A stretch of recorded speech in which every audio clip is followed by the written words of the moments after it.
મને એટલી ખબર છે કે અહીંયા જેટલા આવ્યા એમાંથી બધાય હનુમાન ચાલીસા તો સાંભળી જ હશે. રેડી ને? બધાય સાંભળી અને વાંચી પણ હશે. તો હનુમાન ચાલીસા આપણે વાંચવી છીએ, સાંભળવી છીએ, પણ એની રચના કેવી રીતે થઈ એ તો તમને ખબર નથી. તો હાલો હું તમને કહું કે હનુમાન ચાલીસાની રચના કોણે કરી હતી અને કેવી રીતે થઈ. હનુમાન ચાલીસાની રચના તુલસીદાસજીએ કરી હતી. તુલસીદાસજી આ ધરતીની ઉપર 132 વર્ષ જીવ્યા. રામનો સાક્ષાત્કાર આ મહાપુરુષને એક દિવસ તુલસીદાસજી દિલ્હી કે કાશી વચ્ચેથી આમ નીકળતા હશે, એમાં એક વૃદ્ધ સ્ત્રી ખોળો પાથરી અને પગે લાગી. એટલે તરત તુલસીદાસજીએ બંને હાથ માથે મૂકી અને એટલા જ આશીર્વાદ આપ્યા કે અખંડ સૌભાગ્યવતી ભવા. એટલે તરત પેલી સ્ત્રીએ કીધું કે મહારાજ આશીર્વાદ પાછા લઈ લો તમે. તો કે કેમ બેન? તો કે તમે અખંડ સૌભાગ્યવતીના આશીર્વાદ આપ્યા અને મારો ધણી હજી હમણાં જ મરી ગયો છે, આખું ગામ ભેગું થયું છે તેને બાળી જવા માટે, પણ તમે આવ્યા છો એમ સાંભળી અને તમને પગે લાગવા માટે આવી. એટલે ત્યારે તુલસીદાસજીએ ખાલી એટલું જ બોલ્યા કે મારા મોઢામાંથી નીકળેલો શબ્દ કોઈ દાડો ખોટો ન પડે, હાલ તારા ઘરે. તુલસીદાસજી આવ્યા એના ઘરે, આખું ગામ ભેગું થયેલું અને ઓલાને હુવડાવેલું, તૈયાર કરેલો નનામીમાં બાંધવા માટે. એટલે પછી તુલસીદાસજીએ કીધું કે બધાય ફરતા બેહી અને ધૂન બોલો. એટલે બધાય ફરતા બેહી તુલસીદાસજી એના મસ્તક ઉપર હાથ મૂકી અને રામ નામની ધૂન બોલ્યા. અને જેવું તુલસીદાસજીએ રામ નામનું ભજન કર્યું અને ઓલો માણા મરી ગયો તો એ બગાસું ખાઈને બેઠો થયો અને બધાને જય શ્રી રામ કીધા. અને આ વાત વાયુ વેગે આખા શહેરમાં ફેલાણી. અને ઈ વખતે દિલ્હીનો રાજા અકબર શહેનશાહ હતો. અને ઈ વખતે એના એક મંત્રી ટોડલમલ વિદ્ર મંત્રી હતા અને એમના એક બીજા મંત્રી મુસ્લિમ રહેમલ ખાન કૃષ્ણના ઉપાસક હતા અને બધાય તુલસીદાસજીના સેવકો હતા. એટલે એને અકબરને કીધું કે महाराज हमारे राज्य में ऐसा एक साधु ऐसा एक फकीर है कि जो मुर्दों को भी जिंदा करता है. એટલે આ માણા હતા રાજા, એટલે એમને તરત ફરમાન કર્યું જાઓ तुलसीदास जी को दिल्ली दरबार में लेकर आओ. એટલે ઓલા બે ચાર સૈનિકો હતા એમના એ બધા ગયા. અને તુલસીદાસજી હતા ને એ સ્વાભિમાની સાધુ હતા. અને તુલસીદાસજીએ સ્પષ્ટ શબ્દોમાં ના પાડી દીધી કે મેં દિલ્હી દરબાર में आ नहीं सकता, मुझे दिल्ली दरबार की कोई आवश्यकता नहीं. હવે ઓલા બધા બે ત્રણ જણા ભેગા આવ્યા હતા, એને કીધું કે મહારાજ દિલ્હી દરબારમાં આવા આટલું લોકો લાઈન લગાડે છે ને તમને સામેથી આમંત્રણ શહેનશાહનું. એટલે પછી તુલસીદાસજીએ ના પાડી દીધી. એટલે ઓલા બધા ગયા.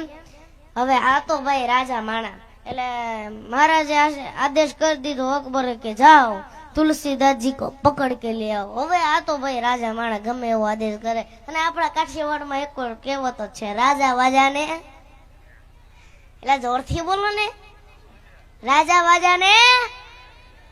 હા, એટલે તરત આમ એલાન કરી દીધું કે જાઓ तुलसीदासजी को पकड़ कर दिल्ली दरबार में लेकर आओ. હવે પાછા આમ ગયા ઓલા બધા તુલસીદાસજીને પકડીને લાવવામાં આવ્યા.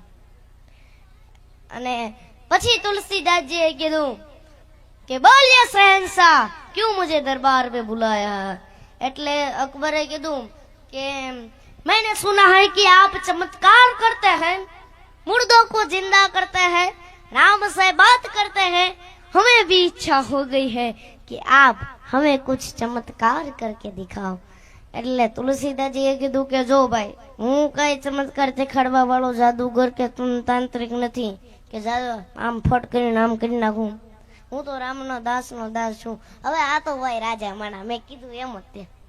એટલે તુલસીદાસજીએ છે ને એવું કીધું. એટલે પછી અકબરે સીધું ફરમાન બીજું કર્યું, જાઓ तुलसीदास जी को कैद कर लो અને તુલસીદાસજીને ફતેપુરની સિકરી છે ને એની જેલમાં પૂરી દીધા.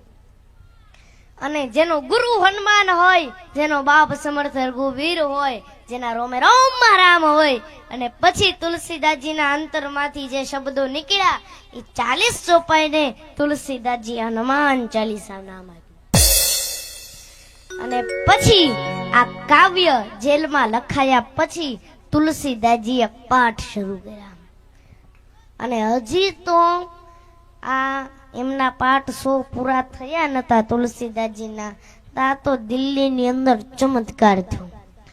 હવે હજારો નહીં લાખોની સંખ્યામાં વાંદરાઓ આવી પડ્યા. હવે 2 વાંદરા આપણી પાછળ પડી ગયા તો આપણી દશા શું થાય કયો? હવે 2 વાંદરા આપણી પાછળ પડી ગયા તો આપણી દશા શું થાય? આ તો હજારો નહીં લાખોની સંખ્યામાં વાંદરાઓ ઊભા પછી બાજુ નકરા વાંદરાઓ અને આખી દિલ્હીને જમરોળી નાખી. એના પોલીસ, એના સૈનિકો, એના તોપ ગોળા કાંઈ કામ ન લાગ્યું. અને કહેવાય છે કે આ એના જે વાંદરાઓના ટોળા હતા એ બધા ભરતા થઈને અકબરના રાજ દરબાર સુધી પહોંચી ગયા મારા બાપ.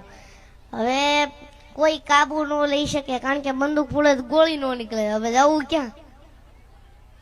કોઈ કાબુ ન લઈ શક્યું 1, 2 અને 3 દિવસ સુધી કોઈ કાબુ ન લઈ શક્યું. અને પછી એક વૃદ્ધ હાફિઝ, ખુદાનો સાચો બંધુ હતો, એને તુલસીદાસજીને એટલે તુલસીદાસજીને જેલમાં પૂર્યા હતા એટલે ઈ ખુદાનો સાચો બંધુ હતો એટલે એને અકબરને જઈને કીધું કે શહેનશાહ, तुझसे एक साधु का अपराध हो गया है. मैंने सुना है कि तूने एक साधु को बंदी खाने में डाला है. एनी माफी मांगी, हाथ जोड़ी અને સન્માન પૂર્વક છોડી દેજે જો તારી જીવવું હોય તો. અને અકબર પાછો હતો ને બુદ્ધિશાળી માણા હતો, હારા માણાનો સંગ હતો એને. એટલે તુલસીદાસજીને છોડવામાં આવ્યા. અકબરે હાથ જોડી માફી માંગી અને કીધું કે हे महाराज, ये दरबार आपका है, मैं भी आपका हूँ, आते जाते रहिएगा. એટલે તુલસીદાસજીએ કીધું કે हम वहाँ नहीं बैठते जहाँ विलास होता है, हम तो वहाँ बैठते हैं जहाँ मेरा हनुमान होता है.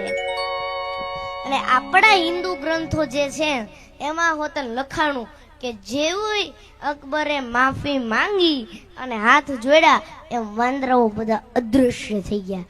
અને ખાલી આપણા હિન્દુ શાસ્ત્રમાં લખાણું એવું જ નહીં કે પ્રેસ યુનિવર્સિટીના મહાન પ્રોફેસર હતા એને પણ લખ્યું છે અને 2 યુનિવર્સિટીએ રિસર્ચ કરી અને આ વાત એના